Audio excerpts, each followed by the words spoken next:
जय हिंद साथियों, मैं आप सभी का आपके अपने परिवार जीएस फोकस में स्वागत करता हूं। तो दोस्तों, आज हम बात करेंगे भारत की प्रमुख नदियों से संबंधित महत्वपूर्ण प्रश्नावली के ऊपर। उम्मीद करूंगा कि आप मोटिवेटेड होंगे। अगर नहीं हैं तो एक बारी अपने मम्मी पापा की उम्मीदों को याद कर लेना। चलो अब देखेंगे हम सभी प्रमुख नदियों से संबंधित महत्वपूर्ण प्रश्नावलियों को। ठीक है, तो इसमें हमने सभी उन प्रश्नों को ऐड किया है जो आपके एग्जाम में पूछे जाएंगे। पहला प्रश्न देखिए, दामोदर नदी निकलती है। तो दोस्तों, दामोदर नदी कहाँ से निकलती है? छोटा नागपुर के पठार से। अगर आपसे प्रश्न पूछा जाए कि कहाँ पे है ये छोटा नागपुर का पठार, तो याद रखेंगे झारखंड में। कहाँ पे है दोस्तों?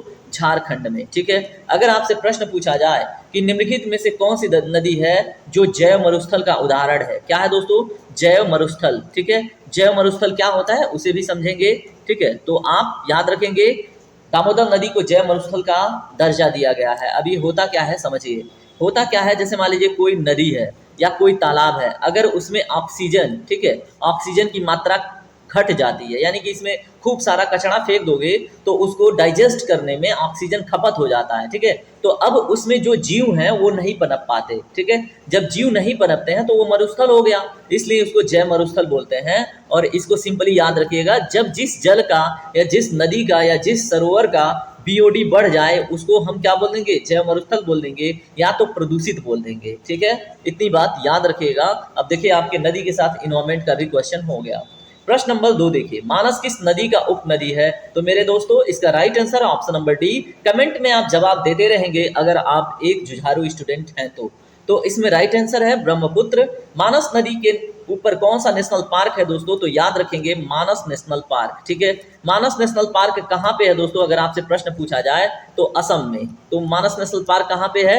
असम में। ये भी बात आप याद रखेंगे। चलिए प्रश्न नंबर 3 देखिए, सोन और नर्मदा नदी कहाँ से निकलती हैं दोस्तों? तो सोन और नर्मदा नदी अमरकंटक की पहाड़ी से निकलती हैं। अगर पूछा जाए अमरकंटक की पहाड़ी किस पर्वत श्रेणी के हिस्से में आता है दोस्तों, तो याद रखेंगे सतपुड़ा को। ठीक है, तो सतपुड़ा पर्वत श्रेणी के हिस्से में आता है अमरकंटक। ठीक है, याद रखिएगा। चलिए प्रश्न नंबर 4 देखिए क्या है, निम्नलिखित नदियों में से किसका उद्गम भारत में नहीं है? तो दोस्तों, भारत में इसमें सतलज का उद्गम नहीं है। ठीक है, याद रखेंगे कहाँ पे है इसका उद्गम? तो दोस्तों याद रखेंगे ये निकलती है राकसताल से। कहाँ से निकलती है? राकसताल से। राकसताल कहाँ पे है दोस्तों? तिब्बत के पठार में। कहाँ पे? तिब्बत के पठार में। ठीक है, ये बात आप याद रखिएगा। चलिए प्रश्न नंबर 5 देखिए क्या है। देखिए, अगर आपको क्वेश्चन, क्वालिटी और आप समझाने का तरीका बेस्ट लग रहा है तो वीडियो को लाइक कीजिएगा, चैनल को सब्सक्राइब कीजिएगा। चलिए, निम्नलिखित में से कौन सी नदी कृष्णा नदी की सहायक नदी नहीं है? तो दोस्तों देखिए, तुंगभद्रा है, मालप्रभा है, घाटप्रभा है, लेकिन अमरावती नहीं है। अमरावती नदी किसकी सहायक नदी है दोस्तों? तो ये कावेरी की सहायक नदी है। ये बात आप याद रखेंगे। कावेरी नदी कहाँ से निकलती है दोस्तों? कावेरी नदी कर्नाटक से निकलती है, कर्नाटक के ब्रह्मगिरी से निकलती है। ठीक है, ये भी बात याद रखेंगे। चलिए प्रश्न नंबर 6 देखिए, निम्नलिखित में से कौन सी नदी प्रायद्वीपीय पठार उफान से नहीं निकलती है? तो दोस्तों बताइए, प्रायद्वीपीय पठार उफान से कौन सी नहीं निकलती है? तो इसमें देखिए, दामोदर निकलती है, चंबल निकलती है, सोन निकलती है, लेकिन यमुना नहीं निकलती है। यमुना कहाँ से निकलती है दोस्तों? यमुनोत्री ग्लेशियर से। ठीक है, यमुनोत्री ग्लेशियर बोल लीजिए, या फिर यहीं पे बंदरपूछ एक ग्लेशियर है, उसका भी पानी लेके आती है। ठीक है, तो इसको बंदरपूछ ग्लेशियर से भी बोल सकते हैं। ठीक है, तो याद रखेंगे कहाँ से? बताइए, उत्तराखंड से। प्रश्न नंबर 7 देखिए, भारत में सबसे ऊंची ज्वार भित्ति वाली नदी कौन सी है? तो दोस्तों दिए गए ऑप्शन में हुगली करेक्ट होगा। और इस क्वेश्चन को मैं समझा देता हूँ, समझिएगा ध्यान से। जैसे अब यहाँ पे मैं स्केचिंग कर देता हूँ। ठीक है, ये है आपका वेस्ट बंगाल वाला क्षेत्र। ठीक है, यहाँ पे याद रखिएगा, ये है वेस्ट बंगाल वाला क्षेत्र। यहाँ पे ये नदी हो गई हुगली। ठीक है, अब ये जब बहती है, ठीक है, तो यहाँ पे समझिएगा, ये थोड़ा सा अब लगेगा कि हाँ ये भारत का सीन है। ये है आपकी हुगली। तो इधर से क्या होता है, जब समुद्र की लहरें उठती तो यहाँ पे ऐसे क्या बनाती हैं? ज्वार भित्तीय दीवार बनाती हैं। ठीक है, तो देखिए इसकी हाइट यहाँ पे सबसे अधिक उठती है भारत में। ठीक है, इसी नदी के मुहाने पे, इसलिए इसको सबसे ऊंची ज्वार भित्ती वाली नदी बोलते हैं। ठीक है, तो अब आपको पता है ज्वार क्या होता है, तो अगर नहीं पता है तो वो ज्वार वाला सेशन मैंने किया है, वहां पे जाके देख लीजिएगा। ठीक है, चलिए बात करेंगे प्रश्न नंबर 8 के ऊपर। निम्नलिखित में से कौन सी नदी अरब सागर में गिरती है? तो दोस्तों देखिए, गोदावरी नहीं। गोदावरी कहाँ पे गिरती है? बे ऑफ बंगाल में, बंगाल की खाड़ी में। महानदी नहीं, ये भी बंगाल की खाड़ी में गिरती है। माही नदी है दोस्तों। ठीक है, माही नदी किधर गिरती है? अरब सागर में, याद रखेंगे। और यही नदी है जो कर्क रेखा को 2 बार काटती है। ठीक है, आपसे प्रश्न पूछा जाता है तो पता होना चाहिए। प्रश्न नंबर 9 देखिए, 2008 में केंद्र सरकार ने जिसे राष्ट्रीय नदी का दर्जा दिया वो कौन सा है? तो दोस्तों यहाँ पे राइट आंसर है ऑप्शन नंबर ए, गंगा। अगर पूछा जाए गंगा के डॉल्फिन को, ठीक है, गंगा के डॉल्फिन को राष्ट्रीय जलीय जीव की उपाधि कब मिली? तो दोस्तों 2009 में, ठीक है, ये भी बात आप याद रखेंगे। चलिए प्रश्न नंबर 10 देखिए, निम्न नदियों में से किसका सर्वाधिक बड़ा जलग्रहण क्षेत्र है? तो दोस्तों दिए गए नदियों में सबसे बड़ा जलग्रहण क्षेत्र गोदावरी का है, उसके बाद महानदी का है। इसलिए दक्षिण भारत की सबसे बड़ी और सबसे लंबी नदी है गोदावरी। इसका लेंथ है 1465 किलोमीटर और इसलिए इसको बूढ़ी गंगा भी कहते हैं। क्या बोलते हैं दोस्तों? बूढ़ी गंगा, ठीक है। ये भी बात आप याद रखिएगा गोदावरी के बारे में। महानदी के बारे में हम बाद में बात करेंगे। प्रश्न नंबर 11 देखिए, हगरी किसकी सहायक नदी है? तो दोस्तों इसमें दिए गए ऑप्शन में जो राइट आंसर है ऑप्शन नंबर डी है, तुंगभद्रा की, ठीक है। तो याद रखेंगे। भीमा किसकी सहायक नदी है दोस्तों? गोदावरी, गोदावरी तो खुद एक नदी है, कृष्णा की, ठीक है। भीमा किसकी सहायक नदी है? कृष्णा की, याद रखेंगे। चलिए प्रश्न नंबर 12 देखिए, कोपली या कपिली किसकी सहायक नदी है? बताइए। तो ये राइट आंसर है ब्रह्मपुत्रा की। कहाँ से निकलती है दोस्तों? तो ये निकलती है मेघालय के पठार से, ठीक है, याद रखेंगे। देखेंगे प्रश्न नंबर 14, प्रश्न नंबर 13 मिसिंग है। निम्नलिखित में से कौन सा कथन सत्य नहीं है? तो दोस्तों इसमें महानदी का उद्गम छत्तीसगढ़ में है, बिल्कुल है, सिंघवा पहाड़ी से निकलता है। गोदावरी का उद्गम महाराष्ट्र में है, बिल्कुल है, त्र्यंबकेश्वर पहाड़ी नासिक जिला। कावेरी का उद्गम आंध्र प्रदेश में है, जी नहीं, गलत है। इसमें राइट आंसर होगा कहाँ से? कर्नाटक से। तो इस स्टेटमेंट को हम याद रखेंगे, कावेरी का उद्गम कर्नाटक के ब्रह्मगिरी से होता है, ठीक है, बाकी स्टेटमेंट करेक्ट है। प्रश्न नंबर 15 देखिए, निम्न में से कौन सी नदी मध्य प्रदेश से निकलती है और खंबात की खाड़ी में गिरती है? तो दोस्तों इसमें ऑप्शन नंबर सी करेक्ट है, माही नदी। बाकी पार्वती नदी चंबल की सहायक नदी है, लूनी नदी राजस्थान के अजमेर से निकलती है। जवाई नदी के बारे में कमेंट सेक्शन में आप बताइएगा। चलिए प्रश्न नंबर 16 देखिए, भागीरथी नदी निकलती है। तो दोस्तों इसमें जो राइट आंसर है ऑप्शन नंबर बी है, गोमुख से, ठीक है।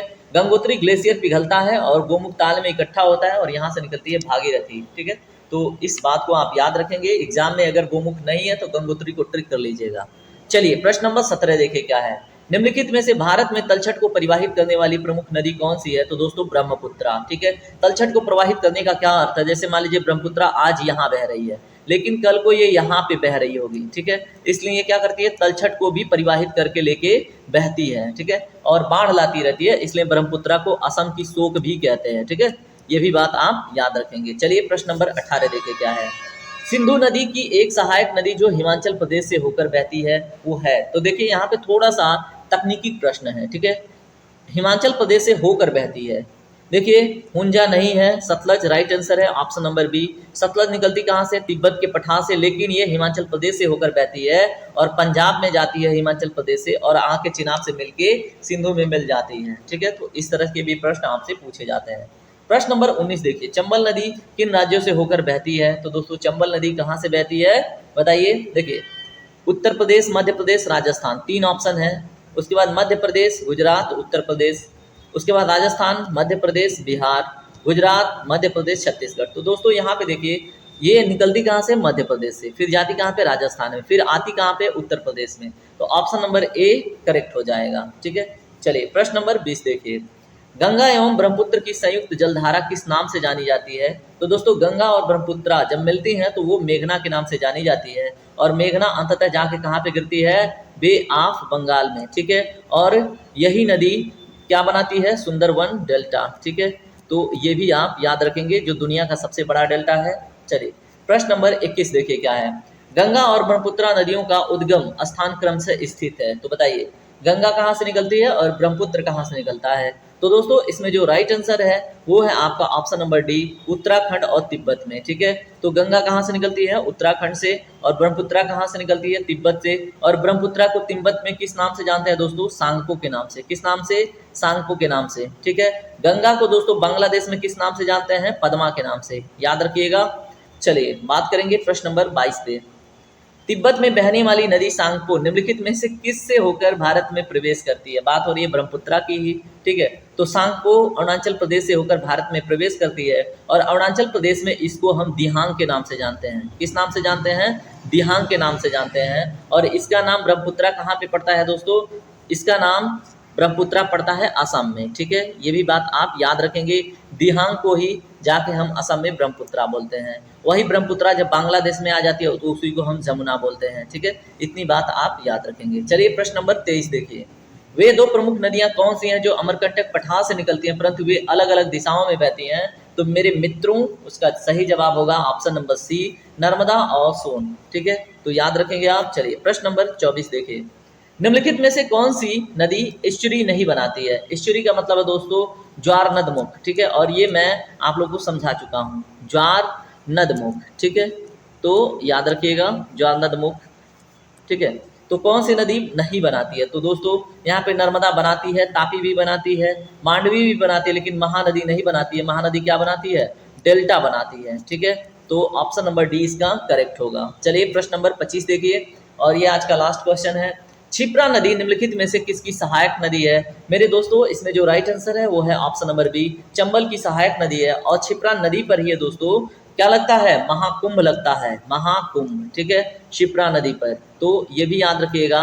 और महाकुंभ कहाँ कहाँ पे लगता है बताइए? क्षिप्रा पे लगता है, गोदावरी पे लगता है, गंगा पे 2 स्थानों पे लगता है, पूरे भारत में 4 स्थानों पर लगता है। ठीक है, तो याद रखेंगे। चलिए, और आज का सेशन यहीं पे दोस्तों कंप्लीट होता है। अगर आपको वीडियो लेक्चर पसंद आता है, क्वेश्चन पसंद आते हैं और मेरा इफर्ट आपको अच्छा लगता है तो वीडियो को लाइक शेयर सब्सक्राइब कीजिएगा, चैनल से जुड़ के चैनल का एक पार्ट बनिएगा। जय हिंद दोस्तों, अपना ख्याल रखिए, अपने मम्मी पापा का नाम रोशन कीजिए।